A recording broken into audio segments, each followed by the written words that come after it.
لبيك اللهم لبيك لبيك لا شريك لك لبيك إن الحمد والنعمة لك والملك لا شريك لك لبيك اللهم. اعوذ باللہ من الشیطان الرجیم. بسم اللہ الرحمن الرحیم. معزز ناظرین، السلام علیکم ورحمۃ اللہ وبرکاتہ.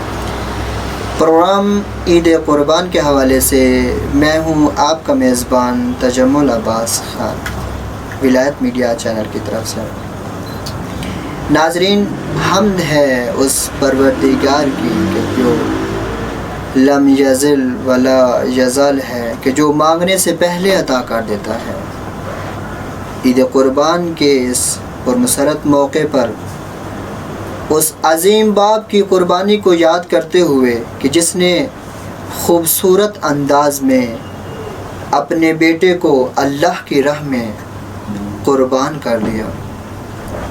حضرت اسماعیل علیہ السلام سے حضرت ابراہیم علیہ السلام نے ارشاد فرمایا، کہا کہ بیٹا، میں نے خواب دیکھا ہے کہ میں آپ کو اللہ کی راہ میں ذبح کر رہا ہوں، اس بارے میں آپ کیا فرماتے ہیں؟ تو حضرت اسماعیل علیہ السلام نے بہت ہی خوبصورت جواب دیا. کہا، بابا، آپ مجھے صابرین میں سے قرار پائیں گے، آپ اس خواب کو سچ کر دکھائیں. تو جب حضرت ابراہیم علیہ السلام اپنے اس پیارے فرزند حضرت اسماعیل کو لے کر قربان کرنے کے لیے گھر سے باہر نکلے تو حضرت حاجرہ نے دیکھا کہ میرے بیٹے کو لے کے جا رہے ہیں، تو پوچھا کہ میرے بیٹے کو کہاں لے کر جا رہے ہیں؟ تو حضرت ابراہیم علیہ السلام نے فرمایا کہ اپنے خلیل سے ملوانے کے لیے لے کے جا رہا ہوں. تو آج ناظرین عید قربان کا دن ہے. آج ہمارے ساتھ اس محفل میں قم المقدسہ کی مشہور اور معروف شخصیت حجت الاسلام والمسلمین علامہ غضنفر علی حیدری صاحب ہمارے درمیان موجود ہیں. ہم ان سے اس قربانی کے متعلق چند سوالات پوچھیں گے جن سے ہمارے ناظرین انشاءاللہ اس سے استفادہ کریں گے. السلام علیکم ورحمۃ اللہ وبرکاتہ. وعلیکم السلام ورحمۃ اللہ وبرکاتہ. کیسے ہیں آغا جان؟ الحمدللہ. بہت مشکور ہیں آغا جان کہ آپ نے ہمیں قیمتی وقت دیا اور قیمتی وقت میں سے کچھ لمحات ہمارے لیے ہمیں دیے اور ہماری اس محفل کو چار چاند لگا دیے. سب سے پہلا سوال آغا جان میں آپ سے یہ پوچھنا چاہوں گا کہ قربانی کا فلسفہ کیا ہے اور قربانی کب کرنی چاہیے؟ بسم اللہ الرحمن الرحیم. قربانی در حقیقت جس کو ہم کہتے ہیں، اس کا فلسفہ یہ ہے کہ انسان اپنی سب سے پیاری شے کو اللہ کی راہ میں فدا کر دے. سبحان اللہ. یعنی لفظ قربانی کا مفہوم جو حقیقی معنی میں بیان کیا جا سکتا ہے وہ یہ ہے کہ انسان اپنی ہر چیز کو اللہ کی بارگاہ میں لٹا دے. سبحان اللہ. سبحان اللہ. اور اس کی یاد، اور یہ جو ہی ہم قربانی کا لفظ ذہن میں آتا ہے تو تاریخ انسانیت کی ابتدا ذہن میں آتی ہے. ماشاءاللہ. سب سے پہلے انسان حضرت آدم علیہ السلام کے دو بیٹے تھے، ایک کا نام حابیل اور ایک کا نام قابیل تھا. تو سب سے پہلی قربانی ان دو بھائیوں نے کی. حضرت حابیل کی قربانی کو اللہ نے قبول کیا، لیکن قابیل کی قربانی رد ہو گئی اور اس کو اللہ نے قبول نہ کیا. تو جب بھی قربانی کی جائے تو حابیل اور قابیل کا تذکرہ پیش کیا جائے. سب سے پہلی قربانی اللہ کی بارگاہ میں جو قبول ہوئی وہ حضرت حابیل کی قربانی تھی. کیا کہتے ہیں، ماشاءاللہ. سبحان اللہ. اور اس کے بعد یہ سلسلہ قربانیوں کا چلتا رہا، لیکن ایک ایسی خوبصورت قربانی جس کی ہمیشہ سے یاد رہے گی وہ حضرت اسماعیل کی قربانی. سبحان اللہ. سبحان اللہ. کہ جب حضرت ابراہیم علیہ السلام نے خواب دیکھا، اپنے بیٹے کو، جوان بیٹے کو جا کر کہا کہ انی ارا فی المنام کہ اے میرے پیارے بیٹے میں نے خواب دیکھا ہے کہ میں آپ کو ذبح کر رہا. تو حضرت اسماعیل نے جواب دیا بابا جان افعل ما تؤمر، جو آپ کو حکم اللہ کی طرف سے ہوا ہے اس کو انجام دے. کیا کہنے، ماشاء اللہ، سبحان ساتھ تاجدنی انشاءاللہ من الصابرین، تو مجھے صابرین میں سے پائے گا. کیا کہنے، ماشاء اللہ. تو یہ یاد حضرت اسماعیل کو اللہ کی بارگاہ میں قربان کیا حضرت ابراہیم علیہ السلام نے. تو یہ یاد ہمیشہ کے لیے باقی رہے گی. لیکن اس دن قربانی اسماعیل کی نہ ہوئی. اسماعیل کی جگہ پہ دمبا ذبح ہو گیا. اللہ رب العزت نے قرآن مجید میں ارشاد فرمایا کہ ہم نے اس قربانی کو تبدیل کر دیا ہے کہ یہ قربانی جو اللہ کی بارگاہ میں ہونی تھی یہ قربانی نہیں ہوئی حضرت اسماعیل کی، بلکہ اس کو ہم نے ذبح عظیم میں تبدیل کر دیا. سبحان اللہ، سبحان اللہ. کیا کہنے، وہ ذبح عظیم کی یاد پھر سے ایک مرتبہ ایک نبی نے انجام دینی تھی اور اس کے بیٹے نے اللہ کی بارگاہ میں قربان ہونا ہے. اب آتے ہیں آخری نبی ہے، اس کے بعد نبی نے نہیں آنا ہے، اور اس کے دو بیٹے ہیں، ایک کا نام حسن ہے ایک کا نام حسین ہے. اللہ کربلا کے میدان میں حسین اسماعیل کی قربانی بن کر خاتم المرسلین کے بیٹے کی حیثیت سے اللہ کی بارگاہ میں قربان ہوئے.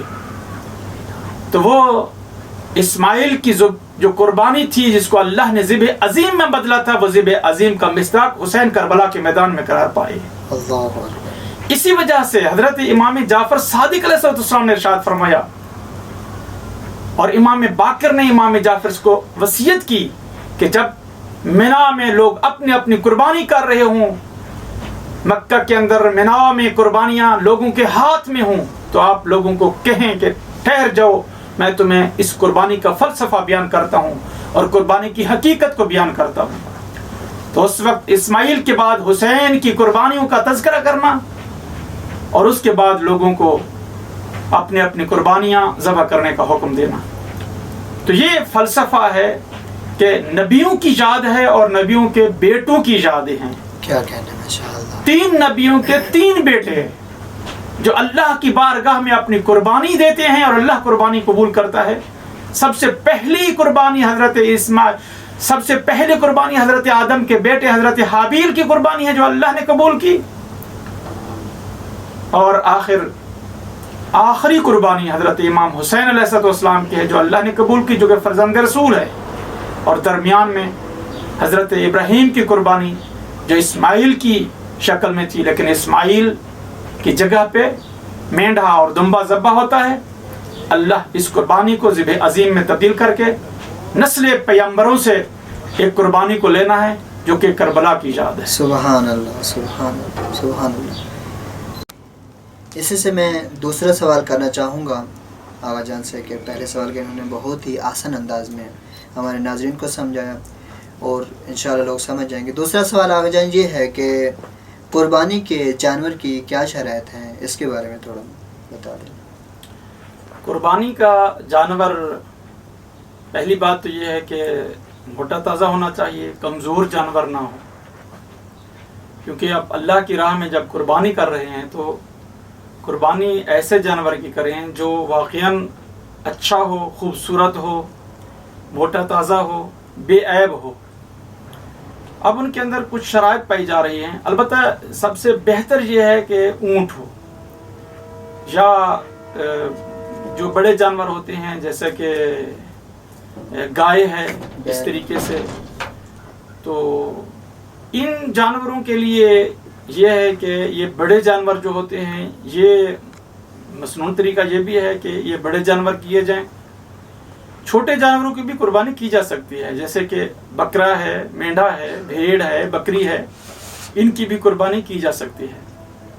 لیکن ان کی عمریں شرائط میں شامل ہیں. اگر اونٹ ہے یا اونٹنی آپ قربان کر رہے ہیں تو وہ 5 سال کی ہونی چاہیے. اگر آپ گائے یا بیل قربان کر رہے ہیں تو یہ 2 سال کی ہو، 2 سال کی مکمل ہو، تیسرے سال میں داخل ہو چکی ہو، یعنی اندازہ نہ ہو کہ بس انشاءاللہ یہ 2 سال کی ہوگی، بلکہ 2 سال مکمل ہو اور تیسرے سال میں داخل ہو گئی. بھیڑ اور بکری کے بارے میں نہیں، بلکہ بکری کے بارے میں بھی یہی ہے کہ 1 سال مکمل ہو اس کا. بکری 1 سال مکمل کی ہو، اور بھیڑ کے بارے میں یہ ہے کہ یہ 7 ماہ کی ہو. تو ان کی قربانی کرنا جائز ہے. اس سے اگر چھوٹی عمر کی ہوں گی تو قربانی کرنا جائز نہیں ہے. یعنی آپ 6 ماہ سے کم یا پورے 6 ماہ کی بھیڑ یا اس کی مذکر کی قربانی نہیں کر سکتے. اسی طرح بکری یا بکرا یہ 1 سال مکمل ہو اور دوسرے سال میں یہ داخل ہوں تو ان کی قربانی جائز ہے. اسی طرح جس جانور کی جو عمر بتائی گئی ہے اس کی عمر کا کامل ہونا ضروری ہے. اس سے کم ہو تو اس کی قربانی نہیں کی جا سکتی ہے. اس کے ساتھ ساتھ بے عیب جانور ہو، یعنی خصی نہ ہو، کان کٹا ہوا نہ ہو، سینگ ٹوٹا ہوا نہ ہو، جسم کے اوپر اور جو عیب شمار ہوتے ہیں وہ عیب نہ ہوں. البتہ مستحب قربانی کے لیے گنجائش نکالی جا سکتی ہے، لیکن واجب قربانی میں یہ شرائط بھی واجب ہیں، مستحب قربانی میں یہ شرائط بھی مستحب ہیں. اسی اعتبار سے اس جانور کو جو کہ شرائط جس کے اندر پائی جاتی ہوں اس جانور کی قربانی کی جائے، اس کے علاوہ دوسرے جانور کی قربانی نہ کی جائے. یہاں پر آج ایک سوال پوچھنا چاہوں گا کہ ہمارے ناظرین کو ساتھ ساتھ یہ بھی بتاتا چلیں کہ واجب قربانی کیا ہوتی ہے اور مستحب قربانی کیا ہے. واجب قربانی وہ ہوتی ہے جو کہ مینا میں حاجی انجام دیتے ہیں، یعنی حج کے موقع پر. حج کے موقع پر وہ واجب قربانی ہوتی ہے. اگر وہ قربانی انجام نہیں دے گے تو حج ناقص ہو جائے گا، اس کا کفارہ ہے. البتہ اس کے کفارے کو مراجع عظام مختلف انداز میں پیش کرتے ہیں. بعض کہتے ہیں کہ جب حاجی واپس آ جائے اپنے وطن میں پھر بھی اس قربانی کی قضا کر سکتا ہے، یا مثلا اسی جگہ پہ بھی بعد میں قربانی کی جا سکتی ہے. البتہ ان میں فرق یہ ہے جو مستحب قربانی ہے وہ 3 دن میں کی جا سکتی ہے، اور جو واجب قربانی ہے مینا کے اندر وہ 4 دن کی جا سکتی ہے. 4 دن میں سے کسی ایک دن بھی کر سکتے ہیں.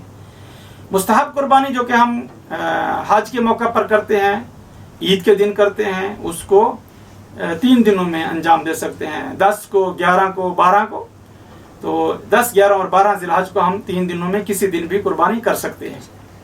تو یہ اس کے علاوہ بھی واجب ہو سکتی ہے کہ اگر کوئی منت مان لے تو اس کے اوپر منت کے اعتبار سے بھی قربانی جو کہ مستحب تھی منت کی وجہ سے واجب ہو سکتی ہے. تو واجب قربانی کی شرائط پوری ہوں جانور کی شرائط تو وہ کی جا سکتی ہے، ورنہ انجام نہیں پا سکتی. ماشاءاللہ یہ بہت ہی آسان انداز میں آج جواب دے رہے تھے. آخری سوال اور اس کے بعد میں ناظرین سے اجازت چاہوں گا کہ قربانی کس وقت کرنی چاہیے، اور جو اس شرائط کے مطابق قربانی کرتے ہیں اس کا اجر و ثواب کتنا ہے، اس پر ذرا روشنی ڈال دیں. قربانی کا اصلی جو ٹائم ہے وہ یہ ہے کہ انسان طلوع آفتاب کے بعد حتیٰ کہ نماز عید قربان پڑھے اور آفتاب نکلا ہو اس وقت قربانی کرے، اور قربانی کا اصلی ٹائم یہ ہے. لیکن بعض علماء نے یہ کہا ہے کہ جہاں پہ نماز عید نہیں ہوتی ہے تو وہاں پہ کیا حکم ہے.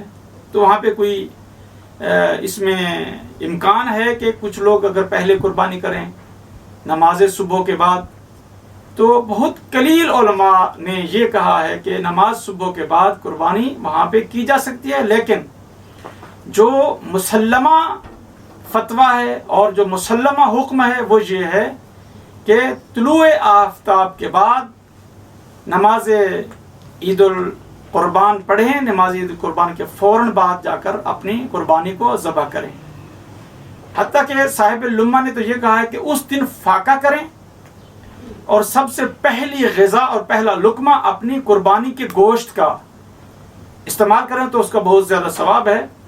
حتیٰ کہ اس کے اجر کے بارے میں یہ بھی کہا گیا ہے کہ اگر کوئی قربانی کرے اور قرض اٹھا کر قربانی کرے تو وہ قرض ادا ہوگا، اور وہ اس کے مال سے قرض ادا نہیں ہوگا، بلکہ اللہ رب العزت ضامن ہے کہ اگر قرض اٹھا کر اس نے قربانی کی ہے تو اللہ خود اس کے قرض کو ادا کرے گا۔ سبحان اللہ۔ اور یہ قربانی انسان کے کیا مال اور انسان کے بدن اور انسان کے رزق کی قربانی ہوتی ہے، اور جو اس کا خون قربانی کا جو نکلتا ہے، اللہ رب العزت کو وہ خون بہا دینا اللہ کی بارگاہ میں بہت پسند ہے، تو اللہ رب العزت اس خون بہانے والے مومن کو بھی بہت زیادہ پسند کرتا ہے، حتیٰ کہ ارشاد ہے، اللہ رب العزت کا حکم ہے کہ جو ہی ذی الحج کا چاند نظر آئے تو انسان اپنے بال نہ منڈوائے، اپنے ناخن نہ تراشے، قربانی کرنے کے بعد اپنے بال منڈوائے اور اپنے